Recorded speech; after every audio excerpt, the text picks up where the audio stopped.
Yeah, I think I was just hot and ready and I wasn't with anyone. And So you like hashtag jamming, you like hashtag Alicia Keys, dang, hashtag. So what Alicia Keys song do you like? I loved all of them. Of course, when she came out with Girl on Fire at the Mhm. time, it was like 2011 or 12 or 13, whatever. It was like my jam. It was like so relating to me in my life. I would just scream it at the top of my lungs when I was driving my car to and from work and the Mhm. windows down. This girl is on fire. I'm like, I am on fire. And I'd picture myself walking through the fire. And I'm like, no, this is Okay. real. And give myself chills. Because I'm like, I am this girl. Like I take it a step further in my imagination and but So do you feel like you're on fire now, or has your fire been yeah. extinguished Yeah, I in have life? also literally felt like I was on fire and I had like burn marks one time. That was a few years ago. I was like, what happened here? I smelled like barbecue right off the took a day or two to get that off of me. It was a lot on my chest and my arms and my shoulders. But that's a whole other That's a whole ball nother. axe. That's documented, isn't it? Don't you We have that don't need documented somewhere? I'm pretty sure it's in those 50,000 photos on the cloud that I got locked out of my phone for having all those photos I was And you know what? That documenting. was probably for your own benefit. Having an interesting day. Sometimes we use the word interesting when we are being challenged. Wow, you're getting philosophical all of a sudden. The Snapchat queen. My challenge today has honestly woken me back up. Glad to be alive. What possibly could happen that I know. particular day, I bet March you're 16th, curious. 2018, that I you know. began to awaken from something interesting? Do you know what it was? It's so Sounds so funny. profound. You're I was so so happy. intellectual. Go ahead. No, I was so happy. I can't believe I posted like that. I'm sure like one of the guys at work saw that and he was like, "Damn, look at her." So the company, the boring job, I enjoyed working there, even though it was boring and annoying and stuff, because it was a good job for a while. Okay. Um, and it was me stretching myself and doing something I didn't think I would have ever done. So I was proud of myself. But they sat us all down because it was a family business due to the nature of what they were doing. It's like they didn't have less than 20 people work there. It was like between 10 to 15 at any point. Um, and the couple owned it. It's like their daughter worked there and their son-in-law and then their other son. It was like So is that very the interesting part? so that I'm saying all that to say that they started saying they're going to have to lay people off because they lost their biggest client, which was like over 50% of the revenue apparently coming in to the business. And I didn't realize that Mhm. percentage of revenue was coming from that one particular one. I was like, wow. So he started like laying people off slowly. And I kind of watched and I was like, okay, so I knew I felt safe to a certain point, but not, obviously Mhm. not their family. Like almost half the people there was family. So I was like, okay, I know they like me and I do a good job. So maybe I'll be like the Uh, last one before the family circle. Yep, I was like the last one. And they took a while and they were just like, we didn't want to have to do this. yeah. We're gonna have to. And I was so happy. I was trying not to Mhm, smile. mhm. I was like, oh no, I It, understand. Like mhm. I was so happy because I wouldn't have quit that job. I wouldn't have quit. Was this a picture from that day or no? Yes, that was me driving. I'm like smiling because I was so excited to go home and like have a break from this monotony. I'm like, interesting. I'm having an like I don't know. I was so excited. I had to put up a picture and make up some kind of 2018, and you were pretty much silliness. smiling that they were letting you go. I was so happy. They So probably this, thought I was upset. I was so happy. But I wouldn't have so said that. That would have been like like really mean or rude or something. how long were you at that job? Like over a year, but not 2 years because they cut it short. Interesting. Harrison gave you a gift. Love you to the moon and back. These cute little And things we give each other. and you're missing him today. Do you know we give it back and forth to each other. Then I would give it. We would give it back and The forth to same each other gift. at gifts at different times because we would both forget because we'd had it so long. And he does it all the time. I'm like, you forgot about this thing, didn't you? Like, we both have. It's like we're so in the moment, but it's like, yeah, then he gets older and I do too. And we are changing and growing and doing different things. And us, like, we remember and have memories, but certain things, I don't know. It's like, we'll be like, yeah, whatever happened to that? Where is, I don't know. Oh my goodness. Here's But it you means a lot. taking a picture of food again. Let me see where we are. We're right here. So I this would is do that you, sometimes. English friends?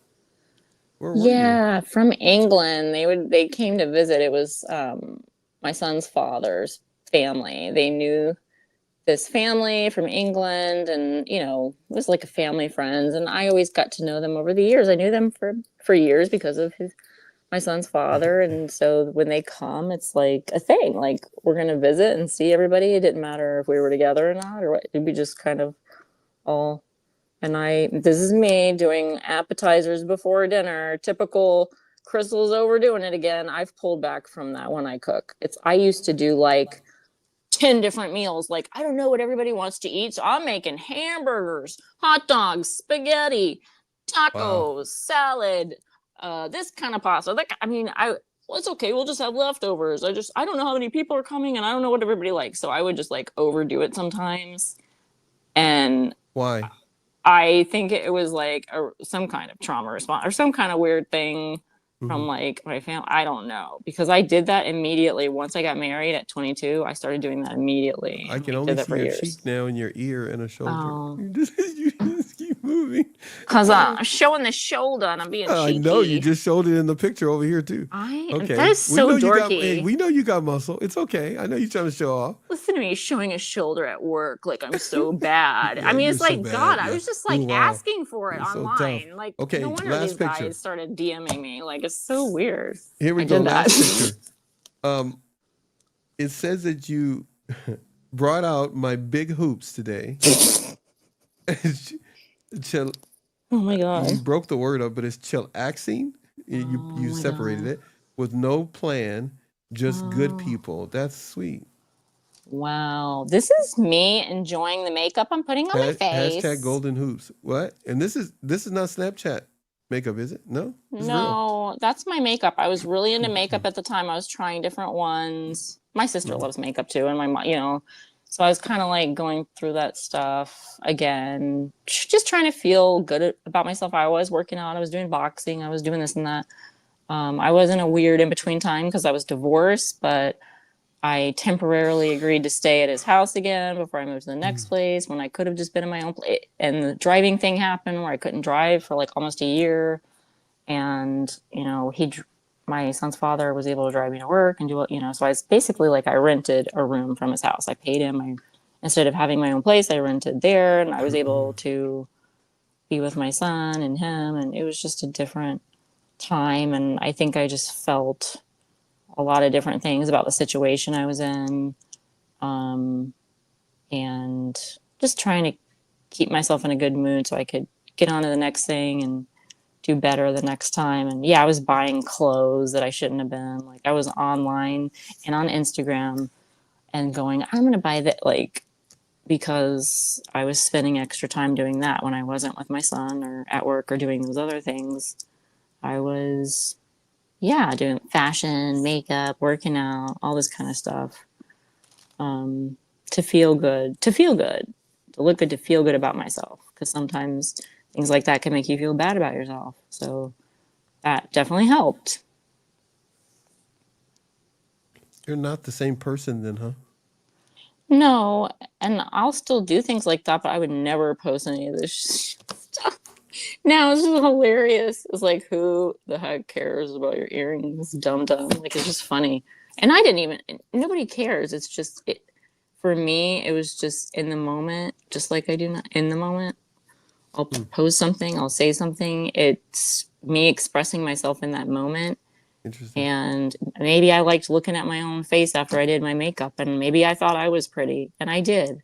And it made me feel good about myself, to be quite honest with you. Like, I Hmm. felt good Yeah. Well, because a lot of people had made me feel bad and some bad things that happened, over the years. And I think I chose that outlet at that particular time, even though inside, of course, I always, you know, am more deep than that. I do my own internal deeper work on my own. But like if someone just looked on the outside and they would probably think I'm just like, you know, look at her with the big hoops and a makeup. Who do you think she is? Like just another one of those chicks. But little do they know, I'm not. You Did know? you ever see yourself as just one of those chicks? No. That was a long no. No. But I That was a long did by looking no. at Instagram and doing no. But like doing Instagram and shopping online and look at all these accounts and do my makeup and buying makeup online and doing that, I did go down the rabbit holes too much because then I started compare myself or look at all these other women and I'm like, oh my God, how do they have bodies like that? How do they look like, ooh, and go through all of that. But I was happy for them too. I was like, man, they're gorgeous. And I would start following some of them to see if I could get like beauty tips or like look at their clothes and just be like, I like that or I don't like that, you know, and just appreciate and think, you know what, a lot of these women are probably getting judged and hated on and people are jealous. And it's like, I'm happy for them. Like, it's great. I'll tell a girl in a second, I love your outfit. I'm like, girl, you are banging, you're beautiful, and mean it. Like, I don't say that unless I mean it. I don't say things like that if I don't mean what I'm saying. And I'm happy for people. I don't understand jealousy, but I did start to compare because I was on there too much. And then I realized I got to get off of here because it's starting to happen. And I know who I am and I know I'm beautiful and I'm great. So I'm clearly spending too much time on Instagram and buying and looking at this stuff. Yeah. So that's when I Yeah. started peeling back from scrolling and like I unfollowed certain accounts, like a few of them that were making me feel that comparison thing. Cause I'm like, but I don't need to go down that in my imagination. Yeah. It's all made up stories. So I did start to peel myself away from that gradually because I adjusted and fixed that. I was like, Crystal, you know better than that. Comparison is the thief of joy. Remember, everyone, don't do it. Preach on, sister. I told Harrison that it's the truth. I've had to tell him more than once. And he's like, I know. He's like, you're right, Mom. You're right. And he's been struggling with that too. And we talk about it in the open. But men go through it just like women do. It's just people think of women more going through that. You know? That's true. It's absolutely correct. Feeling insecure. Especially if they've never been taught to appreciate their own qualities. And most people haven't. You know, most people haven't gone through that. We've looked at a number of pictures. I still got your picture up over here, and I'm looking at it right now. It's amazing because normally I look at people's eyes or listen to their tone and other things. So yeah, your eyes are different there than the way they are now. You still hear me or no? I can. Yeah. So Yeah, it's very different. It's different. What is there about you that you can share with your Patreon audience that you can describe as being different now? I know you mentioned about comparing. What's different now that you could use as either moral of the story or advice before we stop recording? I'll tell you right now. My ego was large and inflated because I pumped it up to protect myself and to make myself feel good about myself and to push myself through all the things that I needed to do so I wouldn't fall apart, so that I could keep it together, so that I could be strong and be a force and keep moving through and not let people take advantage and talk and treat me certain ways. And that really helped. So my ego was bigger, and that's the change you would see in like my face. I can see it immediately. My eyes, my face is like that. That's like some ego faces and like some smart ass ego lady. Like, what is she doing? She's got a mix of different things going on. Kind of like you want to try me, ho? Like, I know, like you know, like I'm like, but I'm not that person. But it's like I have these things, this mix going on in me because it's a protection mechanism. Because I feel like at different times in my life, I have to bring that out to let everyone know I'm confident. Don't mess with me. I am strong and like, I don't care. And yeah, like I know who I am and I'm not falling apart. I'm not any of those things. and I'm not weak. And I made sure that was the case, working out, making sure you're dressed a certain way, you're working, you're doing this, you're doing that. I get knocked down, things happen. Oh, I can't drive. I have to pay all that money and went to jail for a day out, fixing all that. Yeah, I mean, that made me feel awful. And that was a terrible, and I was so disappointed. And it's like, I had to keep myself going in my mood so that I wouldn't get depressed, and I could feel it coming. I'm not doing it. I'm going to start reading a lot. I'm going to post and be online a lot. I'm going to go outside. I'm going to work out. I'm going to be with my son. I'm going to do this because I don't feel the freedom to come and go in the car. I wasn't in my own place. I was renting but I was around a different dynamic and, energy. Even though I was glad to be there with Harrison, it's like you're living with your ex-husband and your child. It's a totally different situation. A lot of people wouldn't and couldn't do that. And I did my outlets and I did what I needed to do to get through certain things. Because, a lot of people wouldn't know a lot of things I had to do and deal with and have many times, many years of my life. So I like working out and feeling strong, even if I'm not no weightlifter. But let me tell you what, if I'm working out and feeling strong, it's like I have that confidence to I can do whatever I want to do. I can throw down.